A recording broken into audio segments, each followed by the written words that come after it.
Assalamualaikum warahmatullahi wabarakatuh.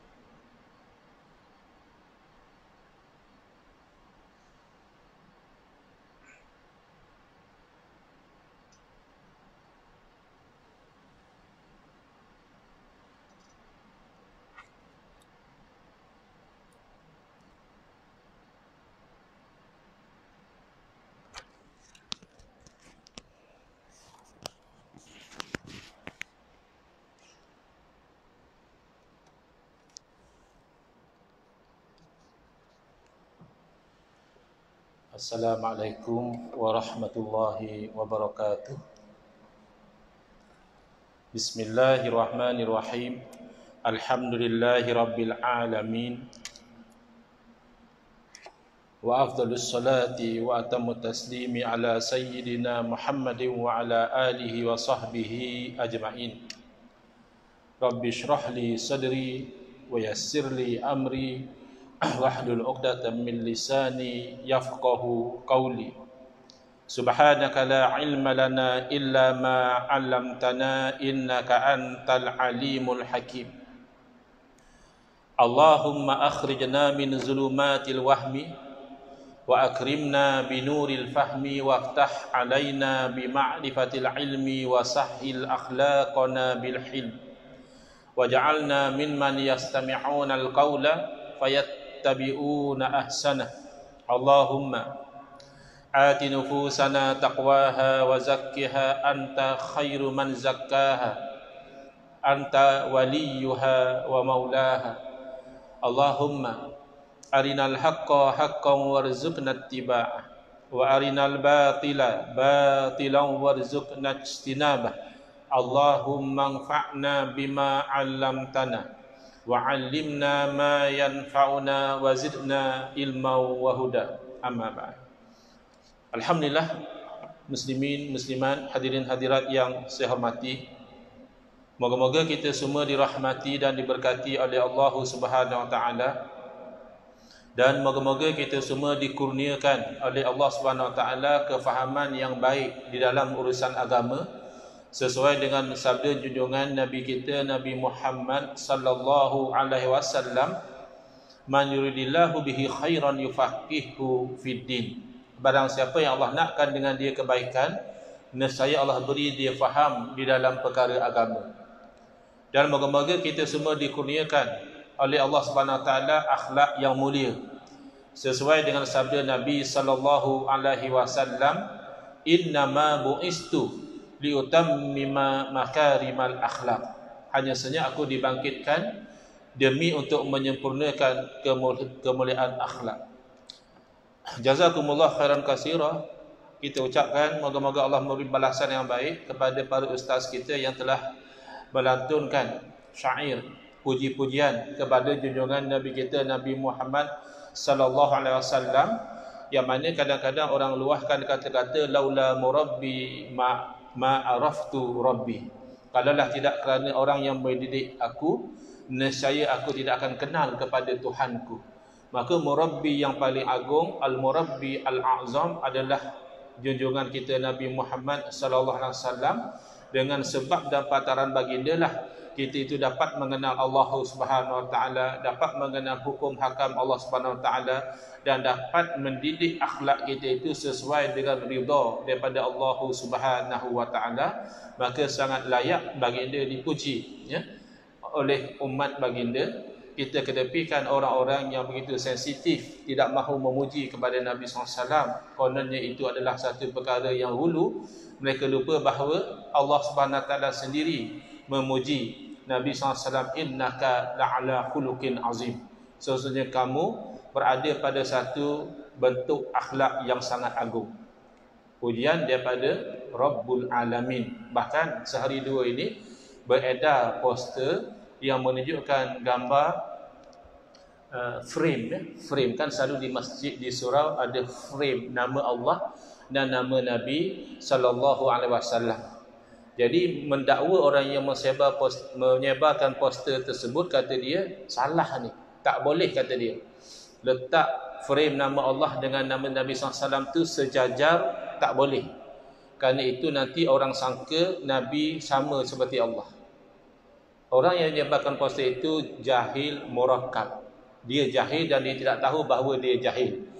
Bila Allah Ta'ala berfirman, wa rafa'na laka zikra, dan kami angkatkan sebutan namamu, iaitu disebut oleh para ulama tafsir, bererti tidaklah disebut nama Allah kecuali seiring dengan nama Allah disebut nama Nabi sallallahu alaihi wasallam. Sejahil-jahil umat manusia, sejahil-jahil orang Islam, adakah yang sampai menyangkakan oleh kerana frame itu sama level maka Nabi itu Allah? Itu yang sudah sesat. Seperti ajaran Syiah yang mengatakan Nabi itu adalah Allah, itu jadi kafir kalau kata Nabi itu Allah atau kata Allah itu Nabi. Tapi semata-mata meletakkan nama Nabi SAW sebelah nama Allah SWT, tidak ada para ulama kita yang memfatwakan bahawa itu adalah haram atau apatah lagi membawa kepada syirik. Kita telah selesai dalam kuliah yang lalu menerangkan sifat yang ada kaitan, menafikan mumasalah, menafikan kalau Allah itu sama seperti makhluk ataupun makhluk sama seperti Allah dinafikan dengan sifat salbiyah yang disebut mukhalafatuhu ta'ala lil hawadis, bersalah-salahan, yakni Allah tidak sama seperti makhluk, makhluk tidak sama seperti Allah Subhanahu wa taala. Malam ini dengan menggunakan kitab Nurul Huda, Cahaya Hidayah, yang disusun oleh guru saya Al-Fadil Ustaz Haji Adnan bin Haji Muhammad Samman, hafizahullah taala wa nafa'ana bihi wa bi'ulumihi fid dharain amin, mensyarahkan kitab Masailut Tauhid, persoalan-persoalan berkaitan ilmu tauhid, yang disusun oleh ayahanda beliau dan juga guru saya almarhum Tuan Guru Haji Muhammad Saman Kati rahimahullah taala wa nafa'ana bihi wa bi'ulumihi fid dharain amin. Kita sampai ke muka surat 48, nuskah terbitan Akademi Jawi Malaysia. Makna qiyamuhu ta'ala binafsihi. Kalau kita terjemahkan qiyamuhu ta'ala binafsihi, terjemah secara direct begitu saja, maka jadilah maknanya berdiri Allah Ta'ala dengan sendirinya. Jadi untuk orang yang tidak familiar, itu akan mengelirukan. Berdiri dengan sendiri, kan manusia juga kalau dia sihat, dia boleh berdiri dengan sendiri. Orang yang tak boleh berdiri dengan sendiri ini orang sakit, mungkin orang kena stroke, mungkin orang lumpuh, mereka tak boleh berdiri sendiri, kena ada orang papah, kena ada orang bangunkan. So apa cerita Allah berdiri dengan sendiri ni? Ya, itu hanya terjemahan. Maknanya bukan itu.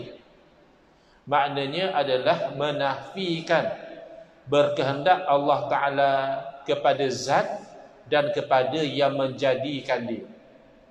Allah tidak perlu. Kalau orang tanya, kita alam ini wujud, ada yang menciptakan. Yang menciptakan adalah Allah Subhanahu Wa Ta'ala. Maka siapa yang menciptakan Allah? Jadi jawapannya tidak. Allah tidak seperti makhluk.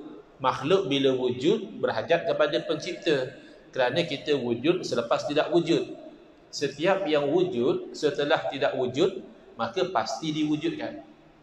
Tidak akan dia mewujudkan diri sendiri. Mustahil. Dulu tak wujud, sekarang baru wujud. Maka automatik kita tahu diwujudkan. Tetapi wujud Allah Ta'ala adalah wujud yang qadim, yang tidak ada permulaan, yang tidak pernah didahului oleh tiada. Maka itu Allah tidak berhajat kepada zat. Pertama berarti seperti sifat. Kalau sifat ia berhajat kepada zat, ya. Contoh saya katakan, ya, botol ini biru muda, ya, betul ke? Kadang kita orang lelaki ni disalah-salahkan buat color dengan isteri kita. Kita kata biru, dia kata mana biru? Turquoise, apa benda dah, wallah alam lah, pelik-pelik. Orang perempuan jangan berbalah dengan mereka bab warna. Mereka pakar. Kalau mereka kata hijau, ya hijau, kita kata. Kalau dia kata biru, ya biru. Tak akan menang kita bab warna. Tapi pada mata saya ni biru muda. Biru muda tu sifat. Maka sifat dia tidak boleh berdiri dengan sendiri. Saya kata cantiknya biru tu, mana dia? Tak adalah biru saja, tak mungkin. Biru tu ada pada kereta kah, ada pada tudung botol kah, ada pada meja kah? Kerana biru tu sifat. Ya, ataupun kita kata jernih, itu sifat. Apa yang jernih? Tak ada saja jernih, tak mungkin. Jadi Allah bukan sifat, maka tidak perlu kepada zat. Dan Allah bukan makhluk, maka tidak perlu kepada yang menjadikan dia lawannya, yakni opposite ya. Bukan lawannya makna fight. Saya pernah cerita ya, ada orang dia keliru. Dia ingat lawan tu makna fight. Dia ceritalah masa dia baru masuk Islam, kata dia belajar di Perkim. Jadi di Perkim dia diajar tauhid. Jadi yang mengajar bagi tahulah ya, Allah wujud, lawannya tiada. Dia kata, oh Allah wujud, lawan-lawan tiada. Jadi dia pelekehkan pengajian sifat 20 kerana kejahilan dia memahami bahasa. Ya, bukan Allah wujud patut Allah lawan-lawan jadi tiada, bukan. Allah wujud, lawan yakni opposite kepada wujud adalah tidak wujud ataupun tiada. Maka lawan yakni opposite kepada qiyamuhu ta'ala binafsihi, Allah Ta'ala itu tidak perlu kepada yang lain, iaitu berdirinya dengan yang lain, atau ihtiyajuhu ila ghairihi, berhajat Allah Ta'ala kepada selain daripadanya, itu mustahil. Di sinilah sudah kurang kefahaman hatta di kalangan asatizah tentang konsep akli. Ya, ada benda yang mustahil. Mustahil ini ma la yutasawwaru wujuduhu, sesuatu yang tidak tergambarkan wujud. Lawan daripada wajib, wajib akli, ma la yutasawwaru adamuhu, sesuatu yang tidak boleh digambarkan tiada. Akal kata mesti ada punya. Kalau kata tak ada, akal tidak boleh terima.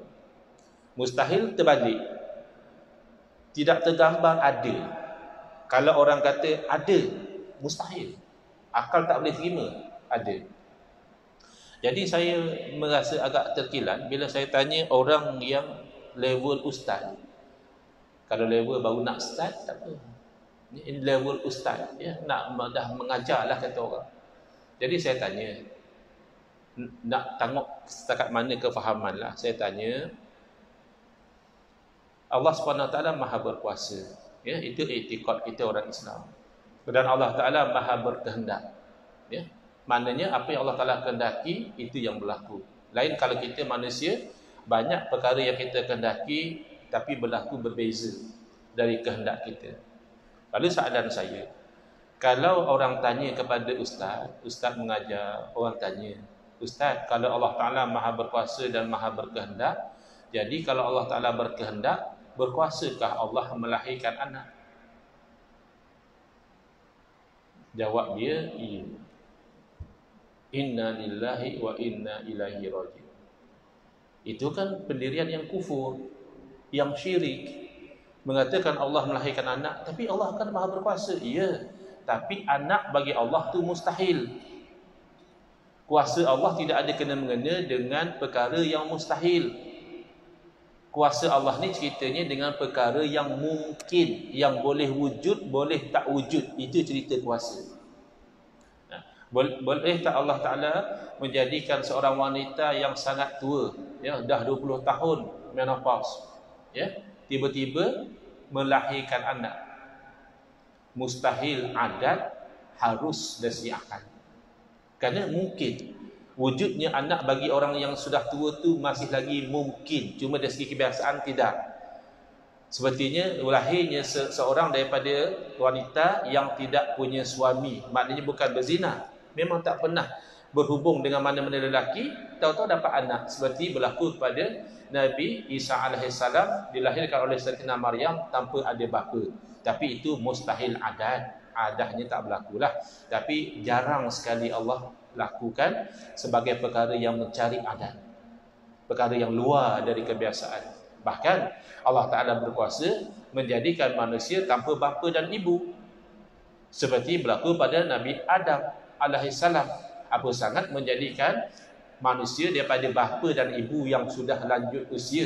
Itu kalau orang boleh fikir, lagilah Allah berkuasa menjadikan. Kalau itu masih lagi mungkin. Jadi mereka sudah tak faham beza hukum adat, hukum akal, dah tak faham. Maka kata dia, boleh Allah melahirkan anak? Tak mungkin. Pertama, bercanggah dengan ayat Al-Quran, lam yalid wa lam yulad. Yang kedua, bercanggah dengan akli. Akal tidak boleh terima ada Tuhan selain daripada Allah. Bila kata ada anak Tuhan, berarti ada banyak Tuhan. Itu mustahil. Law kana fihi ma alihatun illallahu la fasadata. Kalaulah ada pada kedua-duanya langit dan bumi Tuhan-Tuhan yang banyak selain daripada Allah, nescaya binasa langit dan bumi. Kerana sifat Tuhan itu maha berkuasa, maha berkehendak. Kalau sudah lebih pada satu, maka kuasa Tuhan yang mana? Kehendak Tuhan yang mana?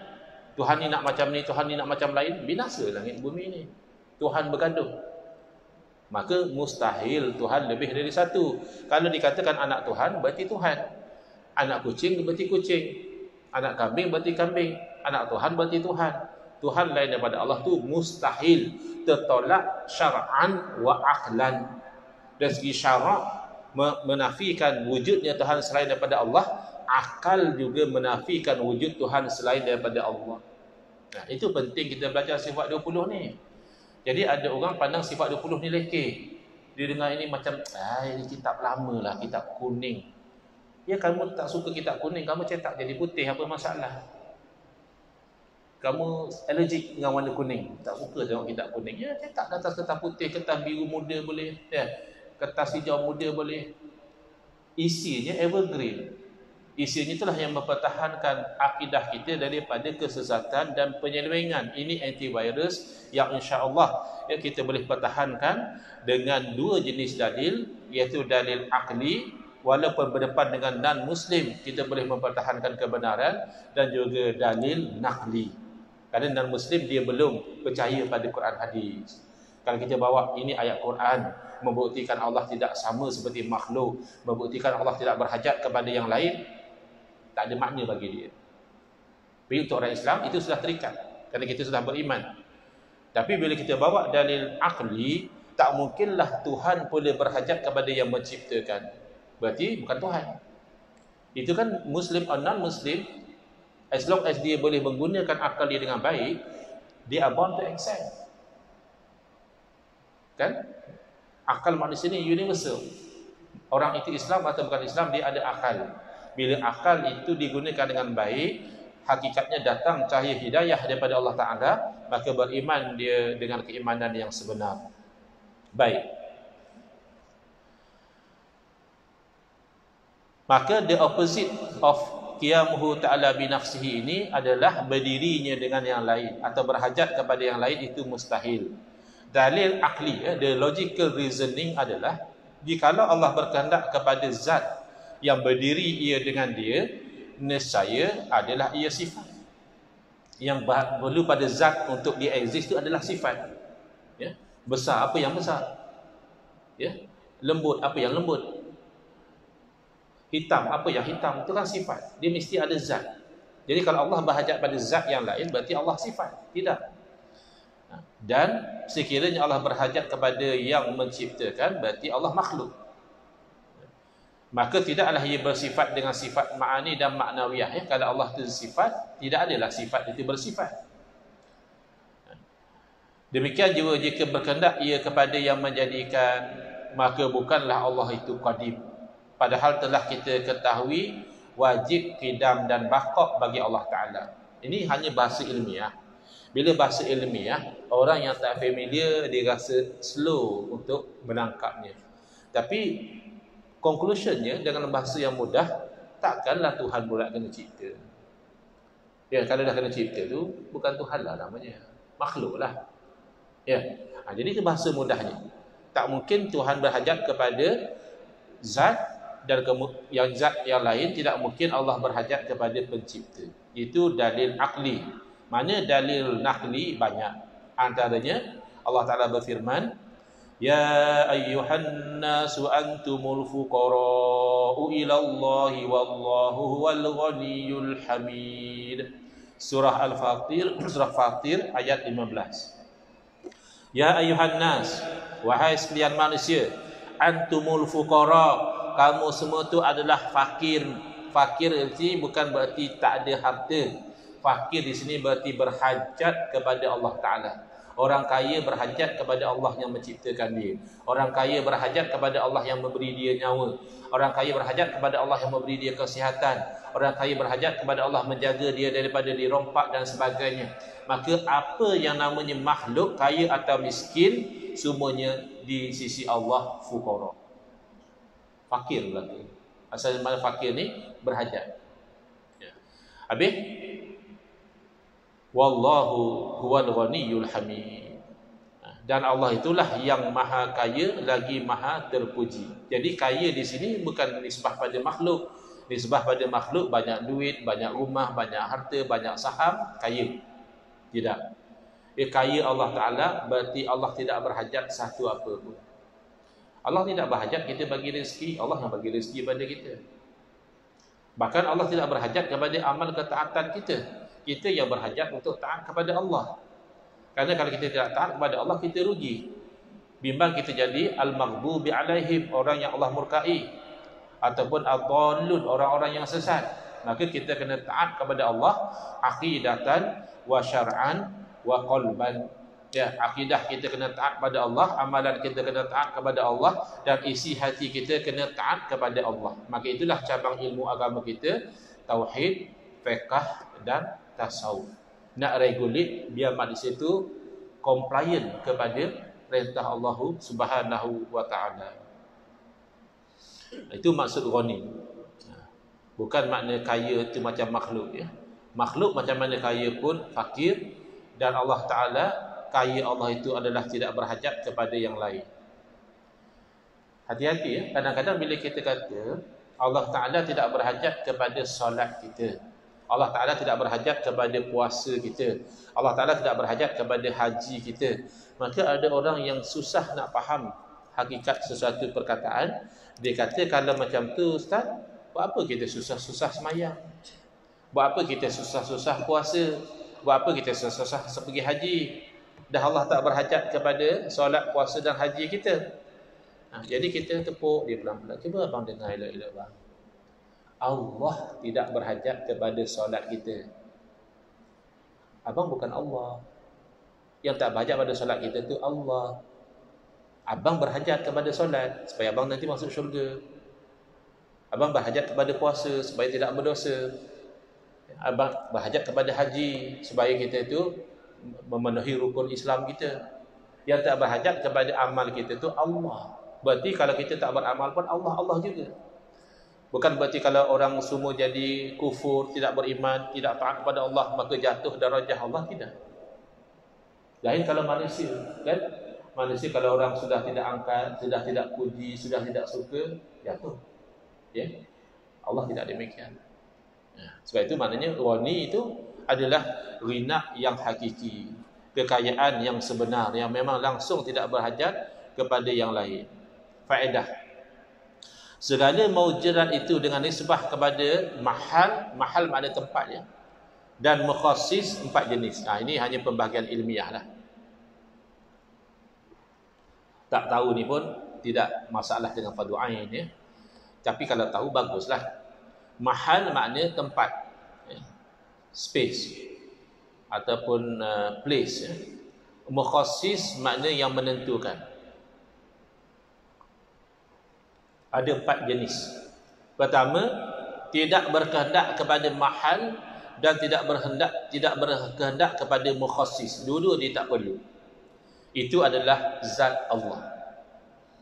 Zat Allah tidak perlu pada tempat. Hati-hati ya. Sekarang orang duk nak push, nak kata Allah bertempat. Tempat di mana? Ada yang kata atas arasy, ada kata luar alam, ada kata 1/3 malam tu tempat Allah di langit dunia. Ya, ada yang kata di Bukit Tur Sina masa Nabi Musa alaihissalam munajat, macam-macam lah. Maka kita ahli sunnah wal jamaah, akidah kita straightforward, jangan keliru. Ada orang kata ahli sunnah wal jamaah berakidah Allah bertempat di mana-mana. Bukan. Akidah ahli sunnah wal jamaah adalah Allah Ta'ala wujud, tidak bertempat. Macam mana benda wujud boleh tak bertempat? Ya kalau makhluk tak tergambarkan. Tapi Allah bukan makhluk. Tempat dia pun tercipta, Allah yang ciptakan. Allah berada di atas arasy, kata dia. Arasy itu kan makhluk Allah. Bila kata makhluk Allah berarti diciptakan. Bila diciptakan berarti baru ada. Sedangkan Allah wujud sebelum ada arash. Wujudnya Allah tanpa arash pasti. Adakah berubah Allah Ta'ala dengan terciptanya arash menjadi bertempat di atas arash? Itu mustahil. Ini yang orang sudah makin jauh daripada memahami perkara-perkara asas dalam agama. Sehingga mereka menempatkan Allah Ta'ala, ya, subhanallah amma yasifun, maha suci Allah daripada apa yang mereka sifatkan. Yang kedua, berdiri ia dengan mahal tetapi tidak berkehendak kepada mukhassis yang menentukan. Apa dia? Sifat Allah. Sifat Allah itu berdiri pada zat Allah, tapi tidak perlu kepada yang menciptakan dia. Sebab sifat Allah itu qadim, tidak ada permulaan. Yang ketiga, berkehendak kepada tempat dan juga mukhassis, itu zat sekadar yang baharu. Yang keempat, berkehendak kepada keduanya, iaitu sifat ataupun disebut arad bagi segala yang baharu. Dia perlu pada tempat, dia perlu pada pencipta. Wallahu a'lam. Bismillahirrahmanirrahim. Alhamdulillahirabbil alamin. Wassalatu wassalamu ala asyrafil anbiya'i wal mursalin wa ala alihi wa sahbihi ajma'in. Allahumma syrah sudurana wa ahsin akhlaqana wa azim ujurana wa nawwir qulubana bi nuri hidayatika kama natarada bi nuri syamsika abadan abada bi rahmatika ya arhamar rahimin. Allahumma qulna min dhullil ma'siyati ila izzi ta'ati ya arhamar rahimin. Wa sallallahu ala sayyidina Muhammadin wa ala alihi wa sahbihi wasallam. Walhamdulillahi rabbil alamin. Amin ya rabbal alamin.